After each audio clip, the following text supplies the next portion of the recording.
नमस्कार मैत्रिणींनो. तर आज आहे घटस्थापना. घटस्थापनेचा आज पहिला दिवस आहे, पहिली माळ आहे. तर इथे आपण देवीच्या नैवेद्यासाठी झटपट असे रवा लाडू बनवणार आहोत, अगदी कोणताही पसारा न करता. इथे आपण रवा लाडू जे आहे ते बनवणार आहोत. त्यासाठी इथे मी एका पॅनमध्ये तूप टाकून घेतलेलं आहे. तर देवीच्या नैवेद्यासाठी जर का तुम्हाला काहीतरी गोड बनवावंसं वाटत असेल तर अशा पद्धतीने झटपट होणारे रवा लाडू जे आहेत ते नक्की एकदा बनवून पहा. तर इथे तुपामध्ये आपण आता रवा टाकून घेतलेला आहे. तर रवा जो आहे तो मिक्सरला थोडा फिरवून घ्यायचा आहे. जर का तुमच्याकडे मोठ्या आकाराचा रवा असेल तर तुम्ही नक्कीच मिक्सरला फिरवून घ्यायचा आहे, जेणेकरून थोडा बारीक रवा होईल. आणि जर का बारीक असेल रवा तर त्याची काही मिक्सरला वगैरे फिरवण्याची काही आवश्यकता नाही. तर इथे रवा जो आहे तो अगदी तांबूस रंग येईपर्यंत भाजून घ्यायचा आहे. तर इथे तुम्हाला जर का तूप जे आहे कमी वाटत असल्यास तुम्ही आणखी त्यामध्ये तूप ॲड करू शकता. तर इथे रवा जो आहे चांगला असा भाजून झालेला आहे. तर आता आपण त्यामध्ये ड्रायफ्रूट जे आहेत ते टाकून घेतलेले आहेत. तर रवा भाजताना जर का तुम्ही हे ड्रायफ्रूटचे जर का त्यामध्ये टाकणार तर ड्रायफ्रूट जे आहेत ते अगदी क्रंची अशी बनतात आणि खाताना दाताखाली आल्यास खूपच छान लागतात. तर यामध्ये आपण आता चारोळी टाकून घेतलेली आहे. तर मनुके जे आहेत ते आपण नंतर टाकणार आहोत.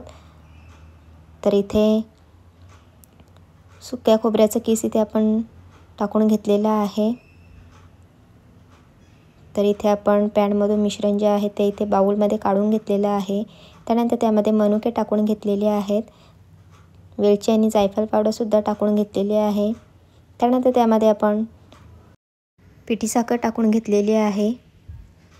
तर हे जे आहे पिठी साखर जे आहे चांगली अशी मिक्स करून घ्यायची आहे. तर इथे आपण आता लाडू जे आहेत ते अगदी मिल्की लागण्यासाठी इथे आपण थोडीशी मिल्क पावडरसुद्धा यामध्ये टाकून घेतलेली आहे. त्यानंतर इथे थोडा पाण्याचा हात लावून घ्यायचा आहे, जेणेकरून रव्याला चांगली अशी लाडू वळण्यासाठी चांगली अशी बाइंडिंग येईल. तर इथे तुम्ही पाहू शकता मिश्रणाला चांगली अशी बाइंडिंग आलेली आहे. मिश्रण जे आहे थोडंफार ओलसर असं झालेलं आहे, त्यामुळे लाडू वळताना देखील अगदी सहज सोपे असे वळले जात आहेत. तुम्ही इथे पाहू शकता अगदी कमी प्रमाणात आणि कमी वेळात हे जे लाडू आहेत ते झटपट असे तुम्ही बनवू शकता. जर का तुमच्या घरात खूपच गडबड असेल तर अगदी देवीला नैवेद्यासाठी काहीतरी बनवावं असं वाटत असेल तर नक्की अशा पद्धतीचे लाडू तुम्ही झटपट बनणारे लाडू नक्की बनवून पहा. अगदी कमी वेळात चविष्ट आणि खूपच छान लागतात. तर तुम्ही सुद्धा असे लाडू नक्की बनवून पहा. तर इथे आपले लाडू जे आहेत ते अशा पद्धतीने आपण आता वळून घेणार आहोत सर्व लाडू.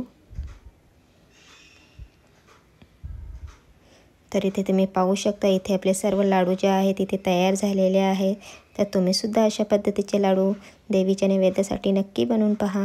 बाय.